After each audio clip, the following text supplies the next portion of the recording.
உணவே தெய்வம். தர்மம் எது என்று பார்க்கலாம். தர்மப்படி எப்படி நடப்பது என்று இன்னும் உங்களுக்கு புரியவில்லை. பணத்தை சரியாக பங்கிட்டுக் கொள்வதோ சொத்தை சரியாக பங்கிட்டுக் கொள்வதோ தர்மப்படி நடந்தேன் என்று கூறிவிட முடியாது. ராமர் தர்மப்படி நடந்தார். பணத்தை பங்கிட்டாரா அல்லது சொத்தை சரியாக பங்கிட்டாரா? ராமர் எதுவாக பிறந்தாரோ அதன் இயல்பை ஏற்றுக்கொண்டு அண்ணனாக, தம்பியாக, நல்ல கணவனாக, நல்ல மகனாக, நல்ல சிஷியனுமாக தன் மீது விரோதிகளும் பிரியத்துடன் நடந்து கொள்வதற்கு தக்கபடி தர்மப்படி தன் கடமையை செய்தார். அதனால தான் ராமர் தர்மப்படி நடந்தார் என்று கூறுகிறோம். அவரவர் தன் கடமையை சரிவர செய்தலே தர்மப்படி நடத்தலாகும். மனைவி மக்கள் என்று தனியாக பாசம் வைத்து அவர்களை நாம் வளர்ப்பது தர்மம் ஆகாது.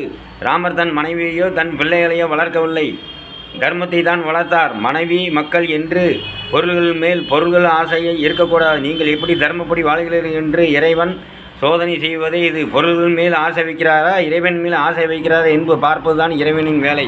வணக்கம்.